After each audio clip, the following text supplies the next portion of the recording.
కుటుంబాన్ని, వాళ్ళ తల్లిదండ్రుల కుటుంబాన్ని దేవుడు దీవించగలగా మన ప్రార్థన జ్ఞాపకం చేసుకున్నాం. అలాగే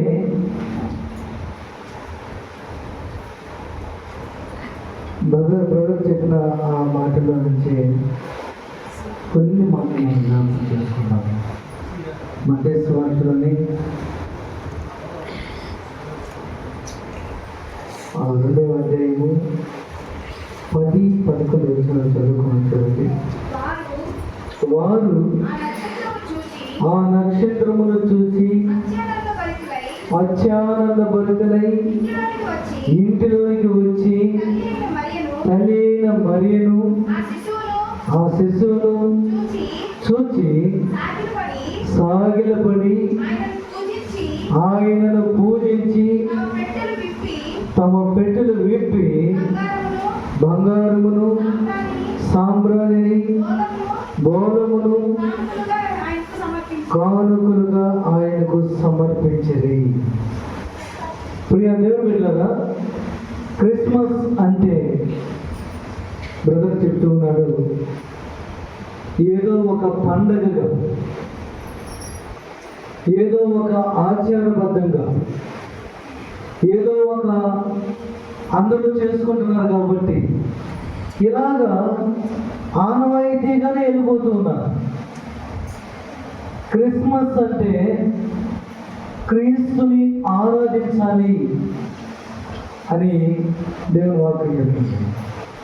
ఈ జ్ఞానులు తూర్పు దేశములో వారు ఉన్న ఆ ప్రదేశంలో వారు ఆయన నక్షత్రం చూశారు. ఒక నక్షత్రం వెలిగింది, అది చాలా ప్రకాశమానంగా ఉంది, చాలా బ్రైట్నెస్గా ఉంది. అయితే ఎప్పుడూ లేని ఒక కొత్త వింత వాళ్ళు చూసినప్పుడు వాళ్ళు అనుకున్నారు, ఇంత గొప్ప ప్రకాశమానంగా ఈ యొక్క నక్షత్రం ఉద్భవించింది అంటే ఎక్కడో ఎవరో ఒక మహానుభావుడు పుట్టి ఉన్నాడు. ఆయన సామాన్యమైన వాడు కాదు, ఆశామాసి కాదు, చాలా ప్రాముఖ్యమైన వ్యక్తి. ఈ లోకంలో ఉన్నటువంటి ప్రతి ఒక్కరి యొక్క పాపములను విమోచించడానికి, రక్షించడానికి ఒక మంచి రక్షకుడు పుట్టి ఉన్నాడని ఆ దినముల్లోనే జ్ఞానులు ముందుగా ఆయన రాకను గుర్తించి ఆ నక్షత్రమును చూసి వారు అనుకున్నారు, ఈయనను చూడగలిగితే ఎంత భాగ్యము. దేవుని స్తోత్రం, హల్లెలూయా. ఈయనను చూడగలిగితే ఎంత భాగ్యము. ఈయనను చూసే భాగ్యము కలుగుతుందా లేదా? నిజంగా ఆ రాత్రి వాళ్ళకి తెలుస్తుంది ఎలా రావాలి.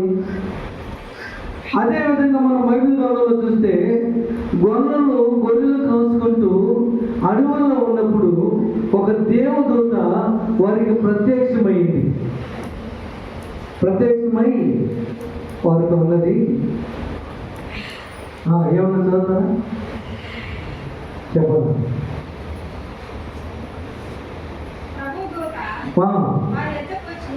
ప్రభు దూత వారి ఎద్దకు వచ్చి నిలిచెను. ప్రభు మహిమ వారి చుట్టూ ప్రకాశించినందువల్ల వారు మిక్కిలి భయపడ్డారు. అయితే ఆ దూత భయపడుకుని, ఇదిగో ప్రజలందరికీ కలగబోవు మహా సంతోషకరమైనటువంటి సువార్తమానం మీకు నేను మీకు తెలియజేస్తూ ఉన్నాను. దావీదు పట్టణమందు నేడు రక్షకుడు మీ కొరకు పుట్టి ఉన్నాడు, ఈయన ప్రభు అయిన క్రీస్తు. దానికి ఇదే మీకు ఆనవాడు.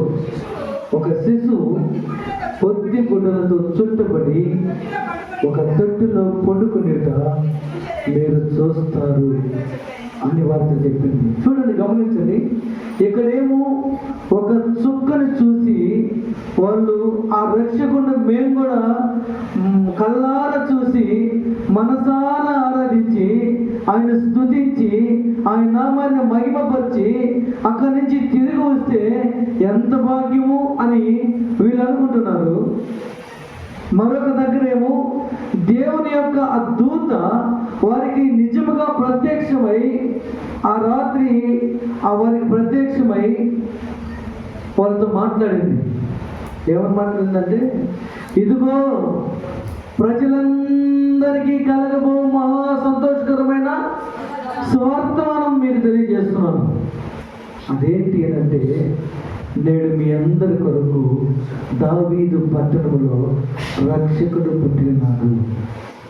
దేవుని స్తోత్రం. ఆ గొప్ప రక్షణను మీరు అనుభవించాలనంటే, ఆ గొప్ప రక్షణను మీరు చూడాలనంటే మీరేం చేయాలి? మీకు దీనికి కొన్ని ఆనవాలు చెప్తుంది. ఆ యానవాల ప్రకారంగా ఫలానా దగ్గర ఫలానా పట్టణంలో ఇలాగా ప్రభువైన యేసు క్రీస్తుని ఇలాగ పొత్తి గుడ్డలతో చుట్టి పండబెట్టున్నారు. వారికి ఆనవాలు చెప్పింది, వీరికి ఆనవాలే లేదు. కానీ వీళ్ళు అనుకుంటున్నారు ఆ గొప్ప వ్యక్తిని, ఆ రారాజైనటువంటి వాడిని, లోకరక్షకుడిగా ఉద్భవించేటువంటి ఆ గొప్ప రాజుని మేము కనులారా చూసి ఆయన్ని ఆరాధిస్తే ఎంత భాగ్యము అని వీళ్ళు అనుకున్నారు. ఈ దినంలో మీరు చూడండి, 90% లేకుంటే 90% అని కాదు, చాలా మంది ఒక పండగగానే చూస్తున్నారు. క్రిస్మస్ అంటే మంచి బట్టలు, మంచి బిర్యానీ, మంచి పిక్నిక్, మంచి పిండి వంటలు, అరిసెలు. ఇదే పండగ అంటే అది పండగలాగానే ఉంటుంది. ఆరాధనకు వస్తే అది ఆరాధనలాగానే ఉంటుంది. నువ్వు మనసారా దేవుడిని ఆరాధించుకుని ఆ భాగ్యము నీకు కలిగింది. ఈరోజు లోకంలో అనేక మందికి లేదు ఆ భాగ్యం. దేవుని స్తోత్రం. అనేక మంది ఇలాగ మనలాగా ఆరాధించడానికి రావట్లేదు కదా. ఈ లోకంలో ఉన్న దేవుని వాక్యం ఉంటుంది, ప్రజలందరికీ కలగబోవు ఆ మహా సంతోషకరమైన సువార్త. ఇది సువార్తమానము నేను మీకు తెలియజేస్తానంటే, ప్రజలందరూ ఎక్కడ వస్తున్నారు? చాలా కొద్ది మందిమే ఇక్కడ ఆరాధిస్తూ ఉన్నారు. దగ్గర చెప్తూ ఉన్నాడు, మూడు విషయాలు చెప్తున్నాడు. ఆయన దర్శించాలి, ఆరాధించాలి. ఎలా? ఏ విధంగా? పండగలాగా చూస్తే నువ్వు ఎలా ఆరాధించగలవు? మంచి బట్టలు వేసుకోగలవు, అన్ని రోజుల కంటే కొంచెం స్పెషల్గా అవపడగలవు, మంచి పిండి వంటలు చేసుకోగలవు, మంచి బిర్యానీ చేసుకోగలవు, మంచిగా ఆ రోజు వరకు స్పెషల్గా చేసుకొని తినగలం. లేదంటే ఇంకా కూడా మంచి మంచి హోటల్స్కి వెళ్ళి బాగా అక్కడ తినేసి రాగలం. కానీ అన్ని రోజులు ఆరాధించగలిగినదే ప్రభువైన యేసు క్రీస్తు. ఆయన ఆరాధనకు యోగ్యుడు, పూజనీయుడు. ఆయన దేవుని వాక్యం అంటుంది మలాకీ గ్రంథంలో. చూడండి, మలాకీ గ్రంథంలో దేవుని వాక్యం అంటుంది 1వ అధ్యాయము 11వ వచనంలో, తూర్పు దిశ మొదలుకొని పడమటి దిశ వరకు అన్ని జనులలో నా నామము ఘనముగా ఎంచబడిన సకల స్థలములలో ధూపమును పవిత్రమైన అర్పణయు అర్పింపబడును. అన్ని జనులలో ఘనముగా ఎంచబడినని సైన్యములకు అధిపతియగు యెహోవా సెలవిచ్చుచున్నాడు. దేవుని స్తోత్రం. ఏంటంట ప్రియజనులారా? తూర్పు దిశ మొదలుకొని పడమటి దిశ వరకు అన్ని జనులలో నా నామము ఘనముగా ఎంచబడినట్లును దేవుని యొక్క నామము ఉన్నతంగా, అన్నిటికంటే ఉన్నతమైన నామం కదా, అన్ని నామముల కన్నా పైన నామం కదా. ఈ భూమి మీద ఎన్నో నామములు ఉన్నాయి. ఎన్ని నామాలు ఉన్నాయి?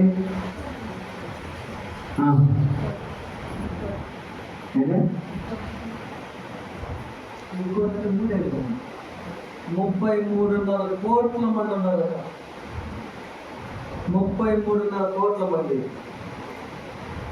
దేవుళ్ళు, దేవతలు అనేవాడు ఎంతమంది ఉన్నారు? 3 అనేది కాదు, 3 కోట్లే కదా. 33.5 కోట్ల మంది ఉన్నారు. ఇంకా చెప్పాలంటే ఏం పేరు బిడ్డ తిరిగిక చదువులమ్మ, కిటికీలమ్మ, మైసమ్మ, ఆయమ్మ పెట్టుకో ఉన్నారు. ఇవన్నీ పెట్టుకుంటే 33.5 కోట్లేవి 100 కోట్లు కూడా దాటిపోతారు. కానీ ఒక సంఖ్య ఉంది, 33.5 కోట్ల మంది. యేసు ప్రభు బ్రతికినాడండి. 33.5. అయితే ఆ విషయం పక్కన పెడితే ఇక్కడ మనం చూస్తే ఇప్పుడు ఏమిటగా, తూర్పు దిశ మొదలుకొని పడమట దిశ వరకు యేసయ్య నామము అన్య జనుల్లో గణపరచబడాలి. అది ఆరాధన. దాని స్తోత్రం. ఆ తూర్పు దిశ నుండి పడమట దిశ వరకు తర్వాత పక్కన పెడితే మనం ఉన్న ప్రదేశంలో, మనం ఉన్న గ్రామంలో, ఈ సొసైటీలో దేవుని యొక్క నామము గణపరచబడుతుందా లేదంటే గణహీనపరచబడుతుందా? ఆలోచించండి. క్రీస్తుని ఆరాధిస్తున్న మనము, క్రీస్తుని ఆరాధన చేస్తున్నటువంటి మనము, మన ద్వారా మనం వెలిగించబడాలి. చెప్పుంటారు కదా, మనం వెలిగించబడాలి, అనేక మందికి వెలుగునివ్వాలి, మనం రక్షణ పొందుకోవాలి. మనలో ఉన్నటువంటి ఈ రక్షణ అనేక మందికి తెలియజేయాలి. అది నువ్వు చెప్పి తెలియజేస్తావో తెలియదు, నీ బిహేవ్స్, నీ యొక్క ఆ ప్రవర్తన ద్వారా అనేక మంది తెలుసుకుంటారో లేదు తెలియదు. ఏది ఏమైనా క్రీస్తుని ఆరాధిస్తున్నటువంటి మనము అనేక మందిని ఈ ఆరాధనలో నడిపించేవారు ఉన్నారు. స్తోత్రం. అది పరమార్థం. బ్రదర్ చెప్పిన దానిలో ఉన్నటువంటి ఆ పరమార్థం, ప్రతి స్థలములో ఆయన నామము పవిత్రమైనదిగా అర్పించబడినట్లు. ఈ జ్ఞానులట అక్కడి నుంచి వచ్చారు, సొక్కుని వెంబడిస్తూ వచ్చారు. రాత్రి బ్రదర్ అంటున్నాడు, ఆ నక్షత్రముని వారు చూసి వెంబడించేటప్పుడు ఒక జీవము లేని నక్షత్రం, దానికి జీవం ఉందా? లేదు. ఆ జీవము లేని నక్షత్రం జీవము కలిగిన జ్ఞానులని ముగ్గురు నడిపించే దేశం దగ్గరికి. ఇది నా ఇది కాదు, బ్రదర్ చెప్పినట్టు తెలుసు. నాకు అంటున్నాను, జీవము లేని నక్షత్రము జీవము కలిగిన ముగ్గురు జ్ఞానులను యేసయ్య దగ్గరికి తీసుకొని వచ్చింది. అయితే మీరు అదే అధ్యాయంలో మనం చూస్తే, యూదుల రాజుగా పుట్టి ఉన్నవాడు ఎక్కడా అని ఎవరి దగ్గర అడిగారు? ఎవరైనా మాకేం తెలుసు? హేరోదు మహారాజు దగ్గరికి వెళ్ళి అడిగారు. వీళ్ళు ఆ బెత్లెహేము గ్రామం దగ్గరకు వచ్చేసరికి, ఆ యూదయ ఆ రాజ్యముకు వచ్చేసరికి, వాళ్ళు వెంబడించినటువంటి, వాళ్ళ దారి చూపి తీసుకొచ్చినటువంటి ఆ నక్షత్రముని మిస్ అయిపోయారు. అది ఎక్కడో వీళ్ళు తప్పించుకున్నారు, ఆ నక్షత్రము మిస్ అయింది తెలియదు, వీళ్ళు అక్కడ మిస్ అయిపోయారు. ఇప్పుడు ఎవరిని అడగాలి? ఎవరిని అడిగితే చెప్తారు? వాళ్ళు జ్ఞానులు అనుకున్నటువంటి విషయం ఏంటంటే, రాజు ఎవరైనా పుట్టుంటే రాజుల కుటుంబంలోనే పుడతారు, నా కుటుంబంలో పుడతారా? రాజులు ఎవరున్నారో వాళ్ళ కుటుంబంలో పుడతారు. అందుకనే జ్ఞానులు నేరుగా రాజు కుటుంబంలోకి వెళ్ళి హేరోదు మహారాజునే అడిగారు, యూదుల రాజుగా పుట్టి ఉన్నాడు. ఎక్కడ మీరు చదువుకోండి. ఆ యూద రాజ్యాన్ని పరిపాలన చేస్తున్నటువంటి ఆ హేరోదు, ఆ రాజు దగ్గర ఉన్నటువంటి అనుచరులు అందరూ కూడా కలవరిపోయి ఏమైనా తెలుసా? కలవరిపోయి, నేను ఒక రాజు ఇక్కడ ఉండగా మరొక రాజు పుట్టడమా, ఇదెలా సాధ్యం?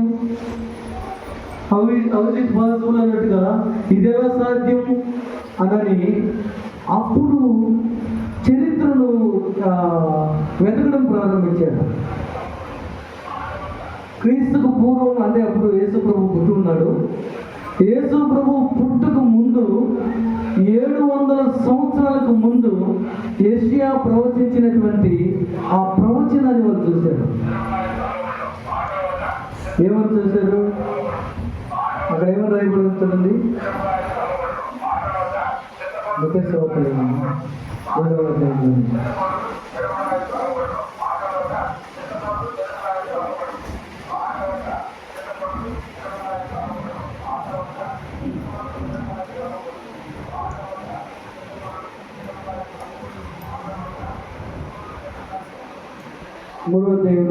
మూడో వచనంలో హేరోదు రాజు ఈ సంగతి విన్నప్పుడు అతనితో కూడా యెరూషలేము వారు అందరూ కలవరపడిరి. కాబట్టి రాజు ప్రధాన యాజకులను శాస్త్రులను అందరినీ సమకూర్చి క్రీస్తు ఎక్కడ పుట్టినని అడిగారు.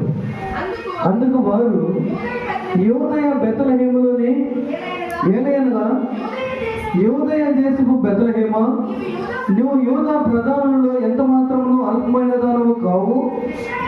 ఇశ్రాయేలును నా ప్రజలను పరిపాలించు అధిపతి నీళ్ళ నుండి వచ్చినని ప్రవక్త ద్వారా రాయబడి ఉన్నదని హేరోదు తెలుసుకున్నాడు.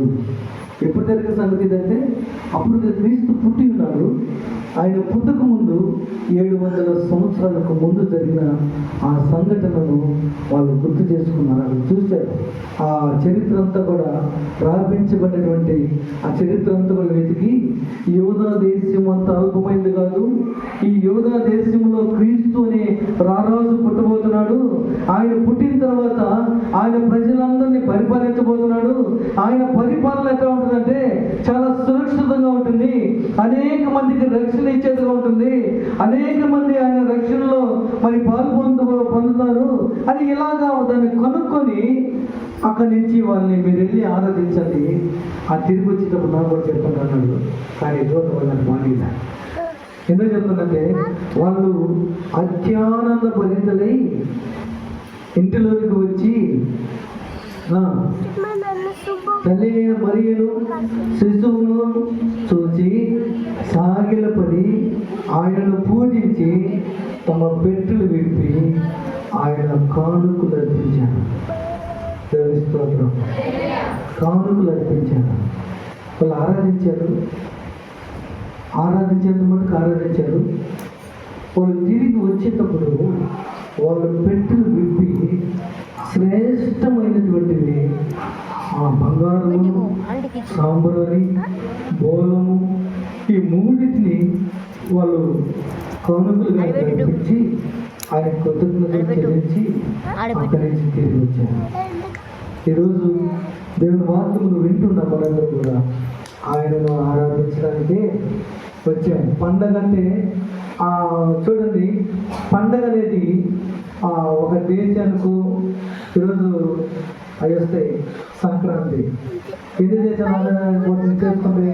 ఆ ఫెస్టివల్స్ ఎన్ని దేశాలు చేసుకుంటాయి? ఎన్ని దేశాలు చేసుకుంటాయి? మన దేశం వరకే. మన దేశంలో కూడా అటు హిందీ ప్రదేశాలు చేస్తారా? వాళ్ళకి దీపావళి, ఇంకేదైతే ఎక్కువ చేస్తారు. మెయిన్ పండుగలు అదే. మన ఆంధ్ర ఈ సైడ్కి వస్తే ఇది సంక్రాంతి. కానీ ఈరోజు మనం ఆరాధిస్తున్న దేవుడిని ప్రపంచ దేశాలన్నీ కూడా ప్రపంచ దేశాలన్నీ కూడా చూడండి, ప్రతి దేశంలో ఈరోజు దేవుని ఆరాధిస్తున్నారు, దేవుని స్తోత్రం. ప్రతి కంట్రీ చేసుకునే పండగ ఏదో ఉందంటే క్రీస్తు పుట్టుక మాత్రమే. ప్రార్థించుకుందాం. మహాపురుషుడైన తండ్రి, ప్రేమ కలిగిన ఆయన, దయ కలిగిన యేసయ్యా, నీ కొందరు స్తోత్రాలు స్తుతించుకుంటూ ఉన్నాం. ఈ సమయం ముందు మీ దాసుని మా మధ్యలో నిలబెట్టి